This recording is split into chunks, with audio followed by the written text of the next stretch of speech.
step-by-step approach, and it's going to be difficult, but this is certainly something that we're intent on doing. I guess the ideal solution would be for everybody to stop going. On a scale of 0 to 100, how difficult would you say that would be to achieve? For people to stop going, or for people to stop going? Tour operators? For people just to stop going.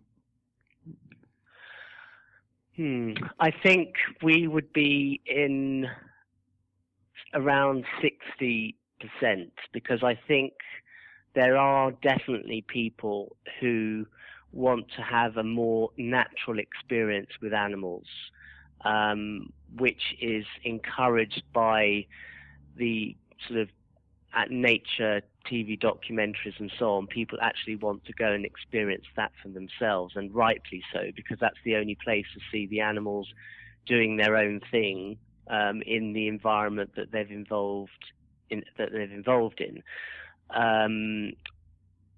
But obviously there are people who want to swim with dolphins, who want to ride an elephant, and because these practices are still very much available within the tourism market for all the reasons that we discussed, then people are going to assume that everything is all right and that there are no problems, because we ultimately live in this very regulated world, particularly in the UK. And the assumption is because something exists and readily available, all risks have been removed, and the animals enjoy the experience and the people enjoy the experience, so therefore it's okay. But obviously we know very different.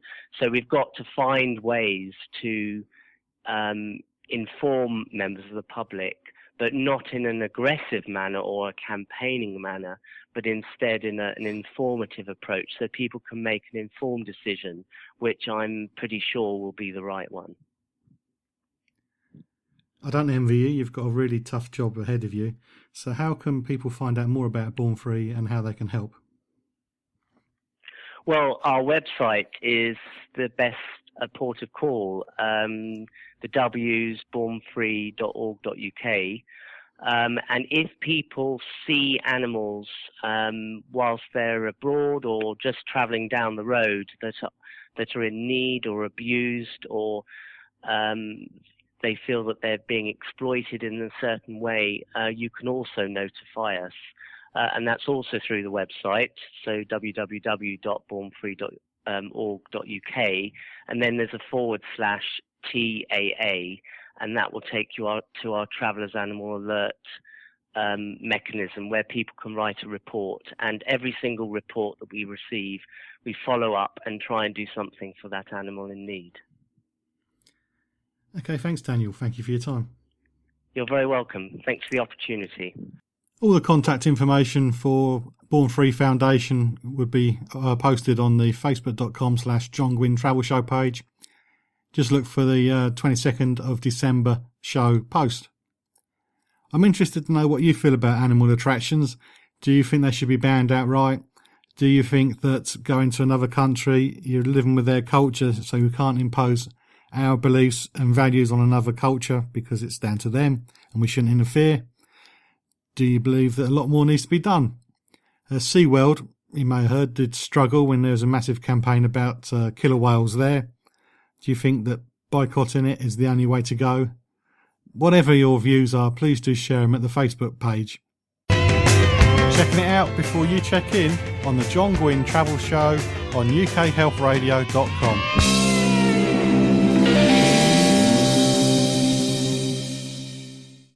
And now travel news. It's December, so there's either going to be news releases about what happened during 2016 or predictions for 2017. And on the prediction side, the first of my Airbnb stories are 17 neighbourhoods to watch in 2017. Now you just know I'm going to mispronounce probably 15 out of these 17 neighbourhoods, but I'm going to give it a go anyway. Basically, Airbnb say there's 3 distinct types of neighbourhood that people are looking for. There's urban, but not dense, where people can be laid back and get away from the hustle and bustle, but still be close to the hustle and bustle should they wish to visit it. green spaces, glorious green spaces, which is pretty much the same. Nice, green, beautiful places to look at, but again, not too far away from all the stuff you're looking for. And my particular favourite, food options, where you've got plenty of options of what you can eat while you're away. As you know, a figure like mine takes plenty of maintenance, and I'm always looking for decent places to eat. So let's go through the top 17 and see how many I can pronounce. And if you're already having a sweepstake, as I said, I reckon I'm going to get 15 wrong. Well, there's Muhlenberg in New Orleans in Louisiana. That has seen a 1,500% growth over the year. Kampong Baru in Kuala Lumpur, 976% growth. Fitzroy in Melbourne, Australia, 770% growth. Osaka, there's a particular place in Osaka, which in Japan, which I have enough trouble saying Osaka. But anyway, it's seen 609%. Part of Marseille, number 6 is Rockcliffe Smith or Smythe in Toronto. Number 7 is Midtown in Miami.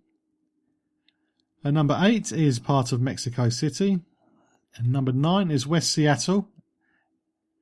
And number 10 is part of Madrid, which saw a 228% growth over the year. Number 11 is Din Yang, I think, is part of Bangkok. Number 12 is Chippendale in Sydney. Then number 13 is part of Seoul. All these will be listed at the facebook.com/John Guinn Travel Show Facebook page. So you'll be able to see what these particular neighbourhoods are, and you'll probably be surprised how badly I did at pronouncing these. Number 14 is Lindale in Minneapolis. Number 15 is Phoenix Park in Dublin. 16 is part of Buenos Aires in Argentina. And lastly, I've got no chance, I'm just going to stick with Prague in the Czech Republic. So these 17 neighbourhoods you should be looking out for your travels for 2017 will be listed at facebook.com/John Guinn Travel Show. If you've been to any, or if you can give me some tips on how to pronounce the places, please do message me at that Facebook page. So as I said, it's December, and we're looking at either looking at the old year or the new year. And Airbnb said it will be celebrating its biggest ever night this New Year's Eve, and it's projecting that nearly 2 million guests around the world will ring in 2017 while staying at an Airbnb. The website says that this is nearly double the number of guests who stayed in an Airbnb on New Year's Eve 2015. And this is an increase of 1,400% since 2009. Or it could be an increase of 1,400 times. The press release isn't very clear. The projected 2 million guests will come from over 200 countries and territories and are travelling to nearly 200 territories globally. That makes it sound like they're not going to leave the country, they're just going to stay where they are, doesn't it? The top countries travellers are staying in are the US, followed by France, Australia, Spain and the UK. New York City is once again the most popular destination among New Year's revellers, and they reckon there's going to be 55,000 guests this year. Other popular cities include London, Paris, Tokyo and Rome, and the Airbnb went on to do some prices as well. And the global Meridian price, the listings booked for New Year's Eve reservations, is $95 per night. The New York City hosts the reservations spanning New Year's Eve are expected to earn $32 million, and in London it's expected that people who own the properties will earn nearly $21 million.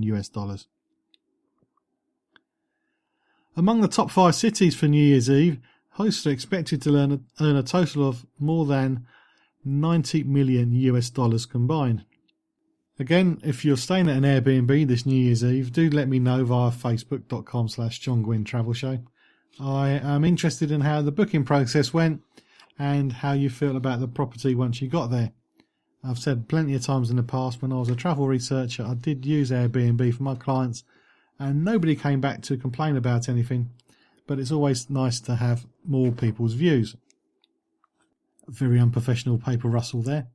And my final Airbnb story is a report that was published by Bloomberg Technology, and it claims that Airbnb is developing a service for booking air travel. And if it does this, it enables it to compete with other companies such as Priceline and Expedia. According to the whistleblowers, it's in its early stages, and the company is considering various routes to break into the business, such as acquiring an online travel agency or by licensing data from a provider. The project is imaginatively called Flights. Airbnb aims to get Flights off the ground, yes, that was deliberate, before it pursues an initial public offering, which is likely in the next 18 months. Airbnb CEO recently gave a presentation in LA where he showed off new designs for the company's website and their apps, and one image did contain a small airplane graphic in a section called Trip Itinerary. But as far as the story goes, Airbnb have not commented on either the public offering or on the flights and offering flights as part of the service. The next survey is from On the Beach, and they asked 1,000 British holidaymakers what they would pay more for to have a better flight experience. And the top 5 are as follows. At number 5 is complimentary tablets. 11% said they would like airlines to offer complimentary tablets such as iPads instead of the usual onboard entertainment. So people have unlimited games, access to email, social media, instead of watching what it is actually, in most cases, a wide selection of films. Apparently we prefer to browse at our leisure rather than go through the directory, and you'd be surprised to know that there'd be extra bonus marks if the airlines gave the tablets to the passengers at the end of the flight. Number 4 is the bugbear of reclining seats. Not that they don't want the seats to recline, but 13% people want them to recline more. That's going to be a right nightmare for somebody like me, 18 stone, 6'3". There's not enough room anyway, so I don't want the seats to go back even further. But apparently 13% of us want them to go back more. They don't want to wait until the beach before they lie flat. Number 3 is complimentary Wi-Fi. 22% would, it says here, splash the cash on flights if free Wi-Fi was available. But when you think about it, if you're paying extra, it's not free, is it? Anyway, it's not my survey, I'm just reporting on it. With more and more of us owning gadgets such as smartphones, tablets and laptops, complimentary is a must for most travellers. Complimentary Wi-Fi is a must for most travellers. And we need power as well. So not only do they want the Wi-Fi, we want somewhere to plug in their devices as well. Number 2 is number 2 in my own personal list too. It's better quality food and drink. According to the survey, 27% of British travellers, they would happily pay more for better food. And that'd be good if they had an in-flight Domino's or something like that. That'd be excellent. And number 1 is more comfortable seats. That's my favourite. No, every way. I mean, I've been on one airline, pay extra for the leg room, and then you find out that your bum's too wide for the seats because the seats are narrow because of the in-flight entertainment. So a nice comfortable seat is the top for 35% of UK travellers and number 1 for me too. But what about you? What would you pay extra for to have on your flight to make it a more enjoyable experience? Especially when you look at this new 17-hour flight from the UK to Australia. That sort of thing would be very important. That's the end of this week's show. If you hear this before Christmas, Merry Christmas. If you hear this after Christmas, I hope you had a good Christmas. If you're interested in destinations for 2017, do contact me via the Facebook page or via Twitter at holiday_hut, and I'll get somebody on to talk in detail about the destinations you're interested in. And I do hope you can join me next time on the Travel Show with John Guinn on ukhealthradio.com, where each week I'm checking it out before you check in.